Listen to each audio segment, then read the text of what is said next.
So welcome everybody to interview preparation with the College and Career Readiness team at the San Diego County Office of Education. My name is Brian. I'm a project specialist with the SDCOE. I'm also a CT instructor in ICT, Information Communication Technologies, up at the Kearny Mesa Juvenile Hall, specifically with the Girls Rehabilitation Facility. I've offered this presentation specifically and similar presentations like them directly to students in the classroom. So this is going to be a little bit new for us. Doing this virtually. So dive right in and we'll cover the agenda that we'll be focusing on today. We have quite a bit to cover. So from start to finish, we're looking at job leads. We're going to talk a little bit about the elevator pitch and how you can develop one. We're going to talk about networking and why it's important. And then we're going to talk about the interview itself, both before and also during. Most important when it comes to during, we're going to show you how you can actually develop a process that you can predict some of the questions that might be asked during the interview. And then on the back end, we'll cover some resources. Right now, let's go ahead and talk a little bit about job leads. So job centers or career readiness office can help you by weeding through some job leads that are routinely put out in the public sphere. Most of these jobs are not applicable or relevant for youth like yourselves, which we understand is what partially makes the job search so frustrating for you guys. So most students are simply not sure of what jobs would be worthwhile to apply to, so they do not waste their time. So by making the time to identify a group of job leads that would be appropriate and that give you a real shot at landing employment can be a very significant boost to your confidence and hiring prospects. If not only because you have your confidence that you're not wasting your time, but also maintaining confidence also helps you maintain momentum and not giving up. And we'll really hit that on the back end of our presentation with the final point. But when you're looking for job leads, you want to focus on 4 different categories. You want to look at the region, what job leads are around either your house or your school, your age. So a lot of these job leads you want to be less than 18 for many of you that are in high school. Skill sets and certifications. What kind of skill sets do you already have? What kind of certifications have you already developed? Was that a food handler's card or a serve safety card? Even a CPR card can be very handy in utilizing trying to find a decent job lead for you. And also interest. You really want to find a job opportunity that you're going to be interested in the least so that you can be okay with an entry-level position for upwards of 6 months to a year until you start rising up either in a company or in that industry. So those are going to be some of the main ones that you really want to focus on. I've been putting on this presentation, like I said, many directly for students over the past few years. And each time that I do, I make sure that I provide a job list of leads specific to the region of the county that I'm presenting in. So many of the job and career centers do the same. So be on the lookout for these job lists or an area that provides job leads specific for students, okay? So this is an example of a job list that I put together. It goes top to bottom from alphabetically. We have the position that's available, the amount of compensation you can expect, how much you'd be getting paid. Hopefully they'll give you an idea how many openings there are. So if you find a job opportunity where there's 25 or 30 job openings, that's going to be a great opportunity for you because there's just so many specific opportunities within that position. And then we also talk about the area and zip code specific to where the job is going to be found. So again, all of these job leads are included are for those under the age of 18, and the vast majority do not require a high school diploma. So you really want to be specific in trying to find those job leads that really match your criteria. This is what one of our job leads looks like. It provides lots of information. So you can have the position's roles, responsibilities involved, and ideally they'll have a direct link to the application page. So a lot of times we provide these job leads digitally so that you can just have a URL that you can click that leads you straight to that job lead, or you can make it small enough. As you see, we use the tinyurl.com function so that it's very easy for students just to type that into the web browser if they have this in paper form, all the job leads in paper form. So please keep an eye out for that type of a setup. Where do we find all these job leads? Well, it's pretty simple to find them on websites like Indeed.com or Snagajob.com. I'm sure you've heard that before, but again, even when it comes to navigating Indeed.com, it can be a little tricky depending upon what it is that you're looking for. So we're going to go ahead and jump in and see how we can really utilize Indeed.com to the best of our abilities. We're going to look for some jobs around the 92101 area, downtown San Diego. We're going to click Advanced Job Search. This gives us some really specific criteria that we can match up to. So we're looking for part-time jobs. We're going to exclude staffing agencies to really just cut out that middleman. And then our location is going to be, we're going to start off at 5 miles, and then we're going to stretch it out to 10 miles, and then we're going to stretch it out to 15 miles. And that really is dependent upon your transportation source. So if you have a bus pass, or if you're able to ride the bus for long distances up to an hour, hour and a half, you'd be able to reach some of those jobs that are a little further out in the county or out from your house. Or if you have your own car, obviously that would be beneficial as well. As you can see here, we have an Apply Now button. And the Apply Now button is actually very useful. So if you fill out an entire profile, including your resume and all the application information, you can click that Apply Now, and it will input all that information for that application over and over and over. So you can replicate that instead of having to fill out an application over and over and over. So it's actually a very, very useful tool to use. And because a lot of the time, this job search can be very mundane, and filling out applications over and over and over can really get monotonous, and in a way it can really knock down your hopes and prospects, because there's just so much to do. Indeed tries to make it as simple as possible for you, so that you really can maintain that momentum and that interest. And again, so what we're looking at here is we're stretching out our concentric circle of search out to about 15 miles. We're still looking at entry-level positions. And as you can see, with the larger area of search, you're going to have more opportunities to consider and to take a look at. So as you see, pretty much all of these are going to be easy apply or apply now buttons, which are really good. If you don't find exactly what it is that you're looking for, you can always just do a search. So if you want to work at a specific store, such as Trader Joe's, just do a quick search for that. Odds are they're hiring. Trader Joe's hires a lot. So they also take really good care of their employees. So as you can see here, there is not an apply now. You have to apply on the company-wide website. So you would have to, again, fill out another application. But for many of these companies, it is well worthwhile to do exactly that. We want to point out that there are some job leads that say, please apply in person at the store location or the distribution center. By applying in person as opposed to online, you're offered an opportunity to offer an impressive, personable, and accomplished first impression. You have an extra opportunity for the hiring manager to hear and read your name, what position you're applying for, and it also puts a name to a face, something that online applications are not allowed to do. It's one of the reasons why we tell you do not put a picture of yourself on your resume. It's actually one of the things that can send your resume and application into the round file, what we also know as the trash. So be cognizant of those job leads that require you to go into the store, because it really does offer an extra opportunity for you to meet the people that might be hiring you. All right. Let's take a little step back and talk about this elevator pitch. Elevator pitch is a brief synopsis of your interests, experience, skills, and how the company that you're applying to could benefit from your effort in the workplace, and should be delivered in about the time that it would take to go up an elevator.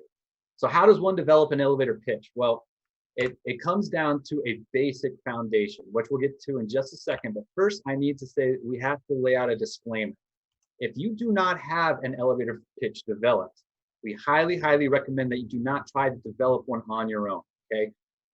Immediately, on the spot. It can really lead down an avenue of embarrassment, and it can really ruin a good first impression, okay? So do your best to try to develop that elevator pitch at home, develop that foundation initially, and then really prepare and practice that and hone that for each and every opportunity that you have. You should have an elevator pitch for each company or industry that you're trying to apply to, because it's going to have different sounding information and stuff that's about you. So how do we develop that foundation? Well, we can put together some information using a worksheet like this.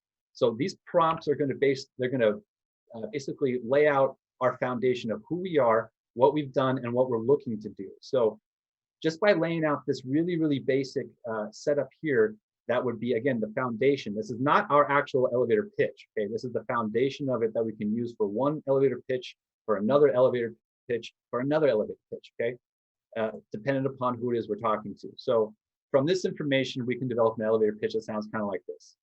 Hi, my name is Brian. I enjoy working with my hands and being outside, which is why I'm looking for jobs in construction. Since I like building things, I'd like to train and learn more about carpentry. Carpenters get to work with all sorts of materials, and it would be really interesting to explore all of those opportunities. Ideally, I would like to someday become a contractor. I know it's a long process and it will take time, but I feel this is a great first step in learning and how to grow as a professional. I'm proud of the fact that I'm more familiar now with the construction than I was 6 months ago when I first started an internship at D&B Contractors. It means I've worked hard to learn more about this career and what it will take to be successful. I feel that my ability and interest in this type of work make me an ideal candidate for this position. Now that's a little bit extended of an elevator pitch. It might be able to be hacked down a little bit, but that is the basics of the information you want to try to get across to somebody that might be interested in hiring you.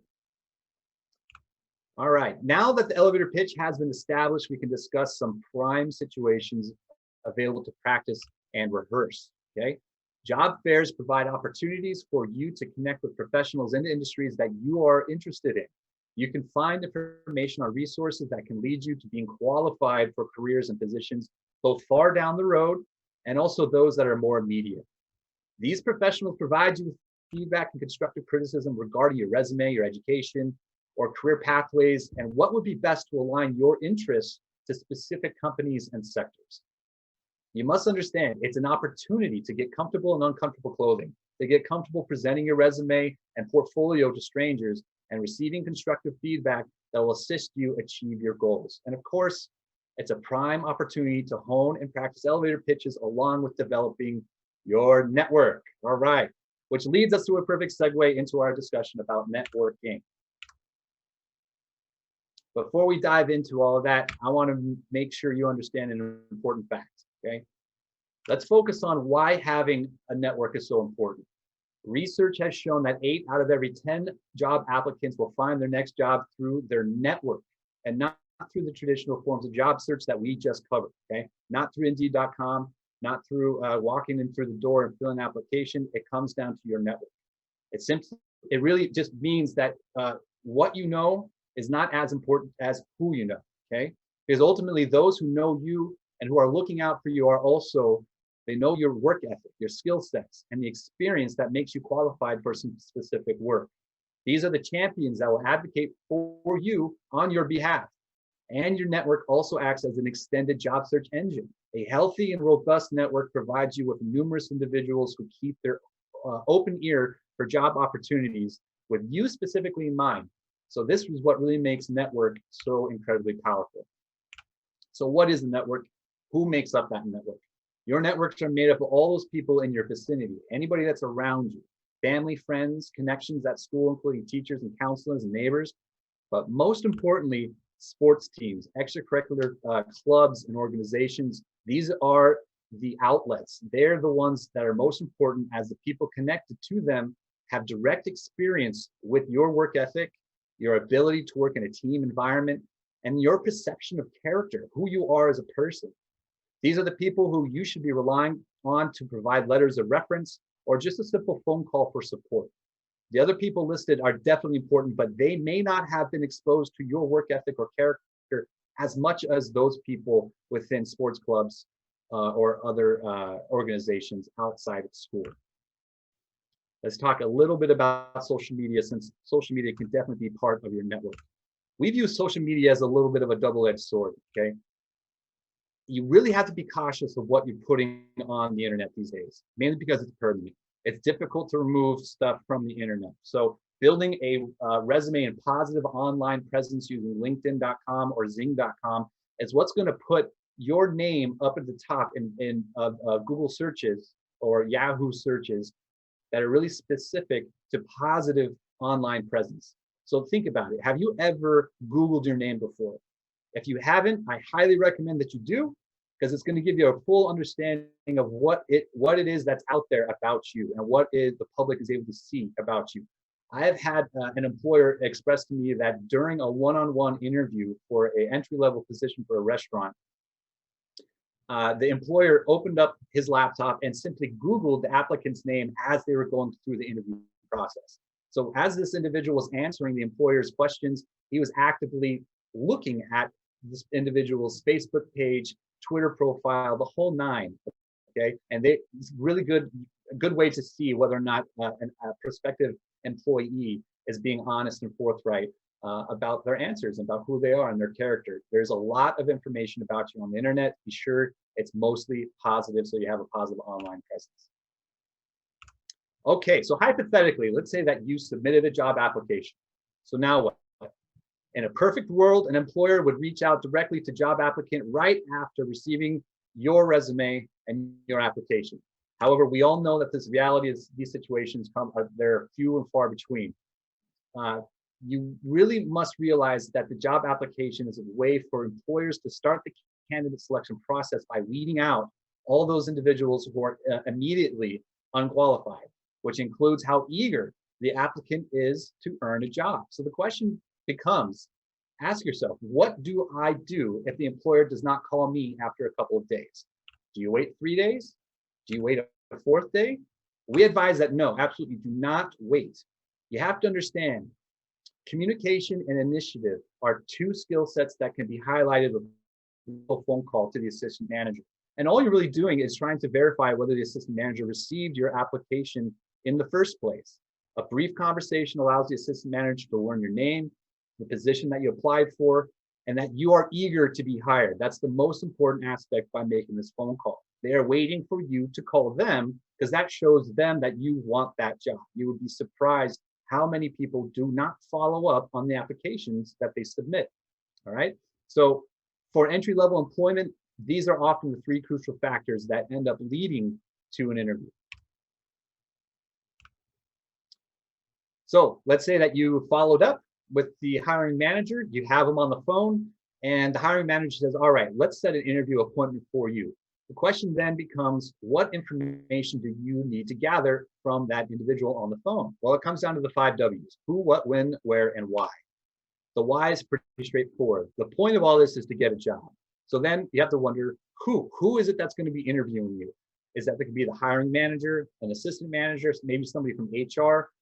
Find out who that person is, get their contact information so that in case something happens, you can immediately contact them and explain to them what's going on, and maybe you can reschedule. The what. What is the interview format? Is it going to be a one-on-one? Is it going to be a group interview? Is it going to be a panel interview? This is all very important information for you to gather so that you can start properly developing a preparation strategy for this specific interview. So if you know that it's going to be a one-on-one interview, you can then go back to your mentors and those people that are out there looking out for you and to set up some practice runs, right? And what we call mock interviews. And we'll get to that in a little bit, but we also want to know about when and where. And these two W's are directly connected, which again, we'll get to in a little bit about dry runs and some of the obstacles that you're going to have to address and overcome. But you want to know exactly what time and day the interview is going to be taking place and where in the region in proximity to your house or your school the interview will be taking place. Okay, and again, this is all going information that's going to help us mitigate some fear, build some confidence, and allow us to develop some dry runs so we can be sure exactly what it is that's in front of us before the interview. Okay, now you have the interview, you've set the appointment, it's all ready to go. I highly recommend that you start prepping, which includes some research and review. So as we had talked about, we want to find that job description. The job description, the job lead, okay, is going to be the golden ticket to you acing the interview. And we'll talk a little bit about why here in a second. Another thing you want to start doing is researching those potential barriers, okay? So by identifying some of those potential barriers or obstacles that might be in your way from getting to the interview on, not just on time, but early, 10 to 15 minutes early is our goal. It's going to immediately start boosting your confidence because there is not going to be any surprises in the way. So again, we're going to talk a little bit about the dry run here in a second, but by conducting this dry run to help identify some of those barriers, some of those things that might be popping up between you getting from your house to the interview. It really helps mitigate that fear. It helps boost that confidence and eliminates any of those unknowns that might hinder you from getting to the interview 10 to 15 minutes early. Now we can talk a little bit more about that practice. So you found your job description, you have your job lead, you know what roles and responsibilities are going to be asked about you and what is going to be talked about in the interview. We can now start talking about some mock interviews. Okay, so again, the what of that 5W. What is that format going to look like? Is it going to be a one-on-one interview? We're looking at a group interview, potentially a panel interview, right? I highly recommend that if you have the opportunity and resources, meaning friends or other people around you, to pull a group of people together to do a mock group interview or a mock panel interview, it is immensely beneficial for you. Okay, it really helps you acknowledge and identify some of those strengths and weaknesses that you have when it comes to talking about yourself in a group environment, which also would lead to transferable benefits within that one-on-one interview as well. So the more you practice, especially specific to that job lead and job opportunity that you're looking for, the better off you're going to be in the interview itself. And that's what leads us to our dry run. So a dry run is literally everything that's going to happen prior to the interview, leading up to the interview. So if you're going to be taking the bus to get to that interview, identify where is the bus stop from your house or from your school. How long is that bus ride, right? Start considering time of day. If your interview is towards the evening, around 4 or 5 o'clock during a weekday, you're going to have to consider there's going to be some traffic. And when you're on the bus and then there's traffic, it just makes that bus ride that much longer, okay? How long is the walk from the bus stop to the office, to that front door? How long is it going to take you? Is it 5 minutes? Is it 10 minutes? This is good information for you to know because, again, you want to time this out perfectly so you get to the interview early. If you do have your own car, how long is the car ride? It definitely will be shorter than a bus, but again, time and day is very important when it comes to who or how many people are out on the road and how long it's going to take you to get to your interview place for your interview. How far is the office from the parking lot? Is there going to be a parking fee, right? You don't want any of these things just to suddenly jump in front of you that you were unaware of. So it's good to at least acknowledge that you're going to have to bring some change or possibly a credit card to pay for some parking. You want to know that in advance as much as possible. And of course, what are you going to wear? Now, I'm not saying that during your dry run, you have to be dressed to the nine or have your interview clothes on, but you do want to identify what you want to wear the night before. Make sure they're clean, make sure they're ironed, and making it all look really good and laid out so that right when you wake up the next morning, you don't have to worry about it. There's no choices to be made. You already have it all set up. All you have to do is get neat and clean and prepared, and then that also give you some time and opportunity to start reviewing your notes, your resume, and potentially some of those interview questions that you have predicted through our process that we'll get to in just a second. So let's continue on and just talk a little bit about dress attire. So we have 4 different categories typically with dress attire: business professional, business casual, casual, and then streetwear. I don't know about you, but I'm very, very comfortable in my casual and streetwear. That's what I usually wear around the house and when I'm out with friends. But in a business environment, in a corporate environment, business professional, business casual is what we really want to focus on. For entry-level employment and interviews, we want to focus on business casual. So what exactly does that look like? Well, let's look at some interview clothing's do's and don'ts. Specific to business casual, we're looking for anything that be considered neat and clean. Ideally, a collared shirt, some slacks. If you have to use jeans, make sure there's no holes in the jeans, and some relatively nice shoes, typically what we call graduation shoes or church shoes. If anything that would be appropriate for any of those type of environments would be great. Again, business casual is what we really want to shoot for in an ideal situation for you guys. The business professional is going to be more for something down the road in your career, and definitely for those interviews that are going to be for some of those higher positions that are requiring degrees or certifications. In this corporate environment, it's very important to be wearing a tie, more or less a suit, to really look dressed to the nine. But that is not going to be expected of you for these entry-level positions. So what if you don't have any clothes like these? Well, that's where we can really take a step down and consider the casual. So dig deep in the back of your closet and look at some of those casual clothings that you might be wearing around with your friends. But at the same time, some of those casual clothings that you'd be okay with going to church in, or to go even going to school. You know, you don't want to be wearing anything with holes in them, but anything that's going to be looking neat and clean. And as long as you're nice and prepared and pampered yourself, I guess you could say, and making sure that you got everything lined up, that's going to be the best way for you to really step up and give a good first impression in an interview. What we want to avoid, the don'ts, absolutely, is the streetwear. So anything that's baggy clothing, any clothing that's showing too much skin, anything that's going to have the holes in it, or just a simple t-shirt, that is not what we're looking for. Even this guy on the right wearing the yellow suit, he looks really nice. He looks very dapper, but he better be going to an interview that is specific to fashion wear, or something that's going to be associated with very flashy type of an environment. This would not be something that you'd want to wear if you're applying for a waiter or host position for a restaurant. It's just too distracting for the interview. You want the interviewer to really recognize you and the substance of your resume and your answers in the interview to the questions than it is the clothing that you're wearing. Okay, so it's interview time. You made it. You've arrived 10 to 15 minutes early. This really gives you ample time to review some notes, go over your resume, questions that you had developed that you're able to predict using the job description. I need you to really understand that you are being watched. When you're sitting in the waiting room, the reception area, the assistant or receptionist that's in the room with you is taking notes about your behavior prior to the interview itself. And all that information is going to be provided over, it's going to be given over to the hiring manager to take into consideration. So please turn off your cell phone. If you can, leave it at home, leave it in the car. Just don't have it around you. Don't even let it be a potential issue for you at all. So please make sure you address that early on before you even walk through the office door. Now, I understand we're in COVID time, so shaking hands is a big no-no, especially with strangers. But eventually we will be getting out of this environment and shaking hands will come back. I promise you, more than likely it will.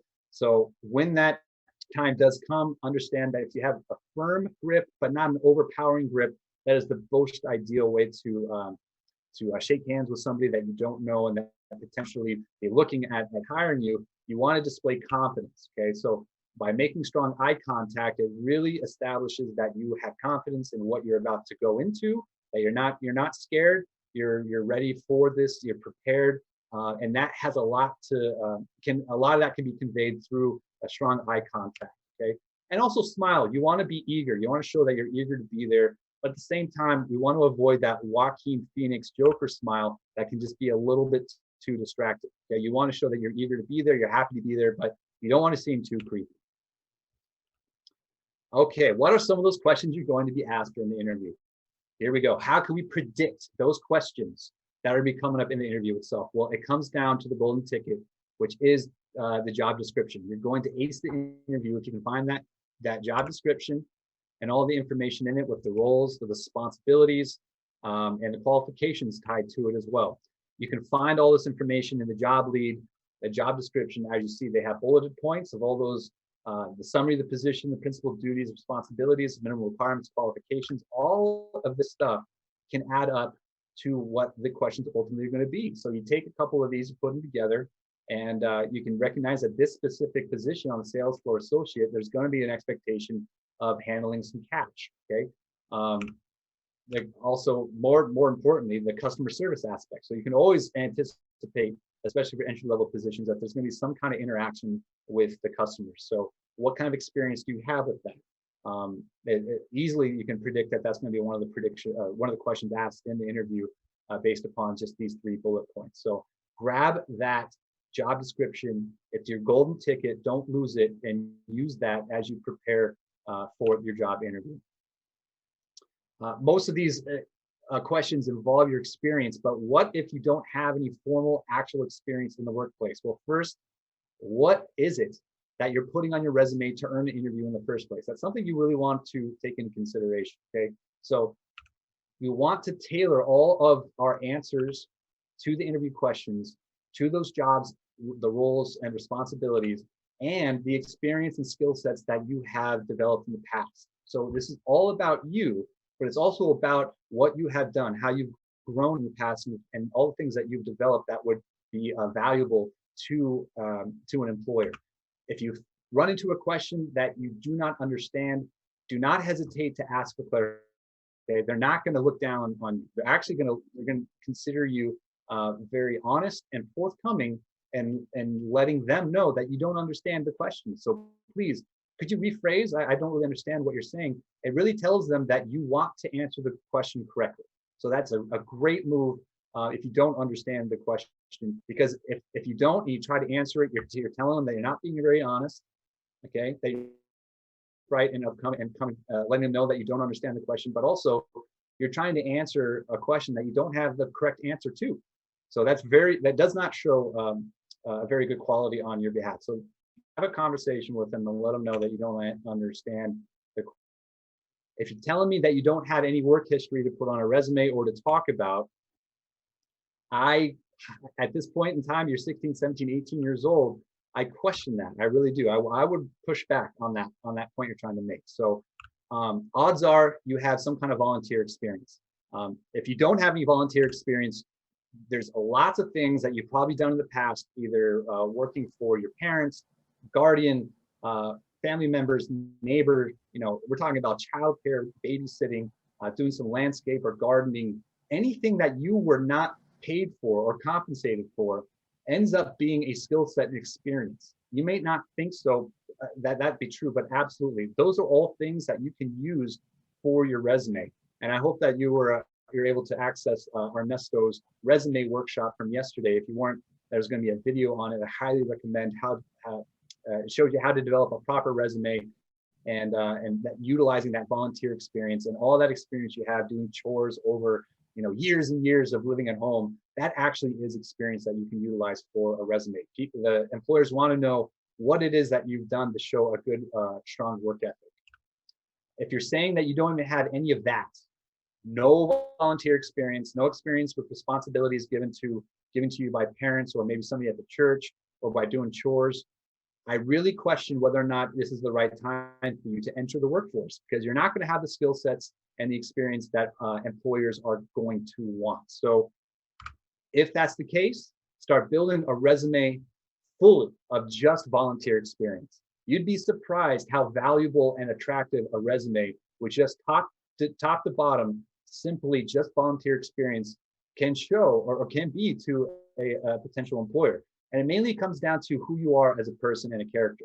If you're willing to put in this kind of time and effort, right, or just volunteering your services without expectation of being paid, that says something about you and what you're willing to do, not just for yourself and trying to build yourself and invest in yourself for skills and experience, but also giving back to the community, right? All that time and effort, it was to the benefit of somebody else and not directly to you, outside of maybe a little bit of experience that you can use on your resume, okay? That says a lot. So an employer would be very attracted to a resume that is just packed full of volunteer experience. So please do not discount that.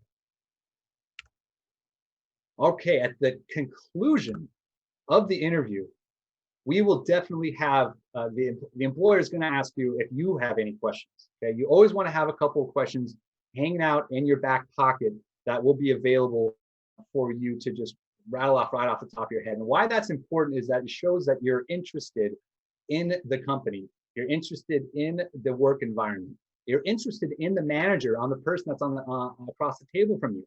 So you get him to start, or him or her to start explaining what the culture is of the work environment, of what expectations that they might have of you in certain environments, in certain situations. So it really, at that point, you are now interviewing the employer, and you get to decide whether or not this is going to be a good fit for you. And ideally, this wouldn't be your only opportunity. This wouldn't be your only job interview. You might have a few lined up, maybe one that down the road that you are far more interested in or hopeful for. And you can juxtapose, you can really compare and contrast what this hiring manager is saying and if that is really enticing to you or not. But this question down here at the bottom is the home run question. What's one thing that I could learn and become really good at in this position that would be valued by my supervisor? Why do you think that that would be so important? Well, it gives you two different things that you can use. Okay, the information that the hiring manager is going to give you answering this question can really put you ahead of the curve if you do get hired for that position. Odds are the person that's interviewing you is not going to be your direct supervisor. It's going to be somebody else a little bit lower on the totem pole, maybe an assistant manager or just a regular supervisor. So when this individual who is even higher than your direct supervisor gives you that information, you have a nugget of information that you can use before you even walk through the doors on your first day. You already know exactly what it is that you're supposed to do in a nutshell and what's expected of you. So your supervisor at that point in time is going to be impressed that he or she does not have to really go through all the rigmarole of trying to get you up on board and understanding what it is that you're supposed to do in that given environment. It's important information for you to have if you do get that job. If you don't get that job, that's information you can use for the next interview, right? Odds are you're going to be applying for a lot of the same or similar type of positions in entry level. So using that information from this specific company or this situation in an interview in the future can very much be beneficial for you. So normally when I give this presentation, I'm in front of students. I typically provide this in the classroom with students present. And so it's very easy back and forth. It's one of the reasons why it ends up being about 45 minutes to an hour. It's a little bit shorter here because I don't have that interaction with the students like you guys. So we can definitely take some Q&A here in the back end here in a little bit, but I always leave my students with the point of this entire thing, okay? Right now, you've got a job. You may not have a paycheck in hand. You may not have a set of roles and responsibilities other than what's just on your given plate for school and family. But in all reality, you do have a job right now, okay? And I will ask the students in the classroom, so what is your job? What's your job? And a lot of the time, the students will go around and say, well, taking care of my family, that's my job. Or possibly finishing school, finishing high school when you're getting your diploma, or maybe it's getting into college. That's what their job is. And I always tell them, yeah, that's great. That's awesome. That's wonderful stuff. But right now, that is not your job. You're sitting in a job interview and networking workshop, which means that you have one single interest, and that means you're trying to find a job. So ultimately, your job right now is to find a job. And really the point here is, guys, that it takes time and effort to find employment, okay? It takes the amount of time that you would be putting into a typical part-time job every week, which is about 20 hours, okay? 20 hours a week.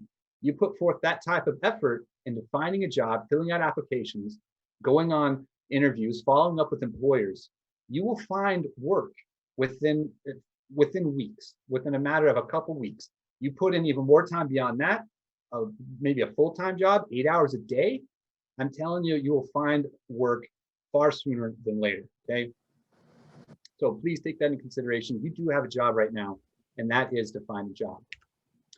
Now, as I said, on the back end of this, we're going to leave you with some resources.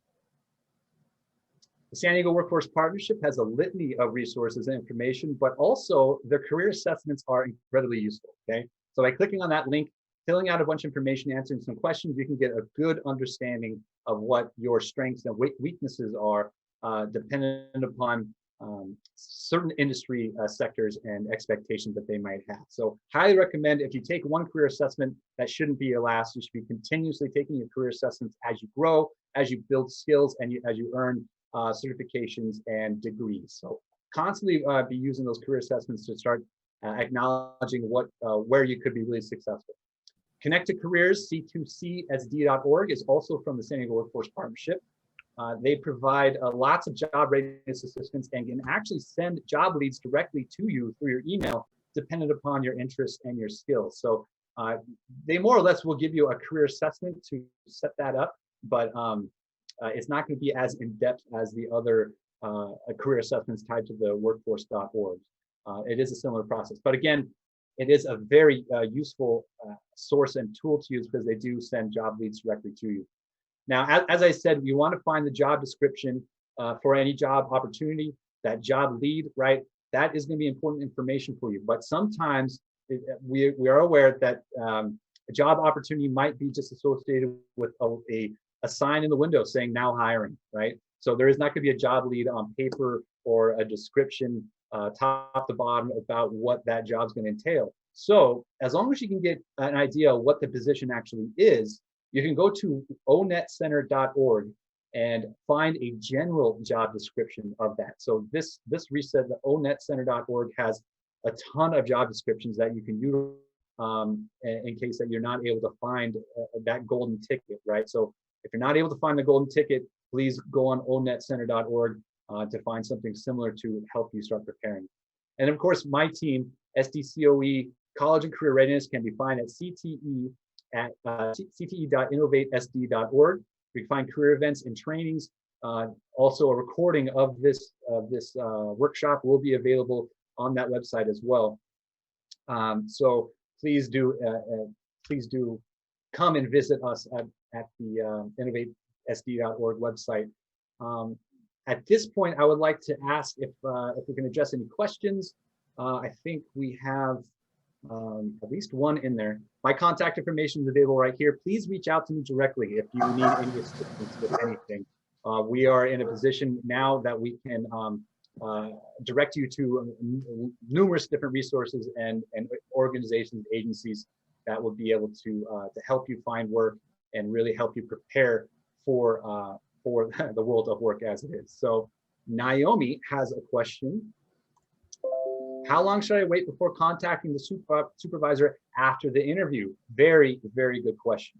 I would normally leave it at maybe 2 to 3 days. You want to try to give an idea, and maybe that's a question that you can bring up in the interview of how long the interview process is for the company and for that hiring manager.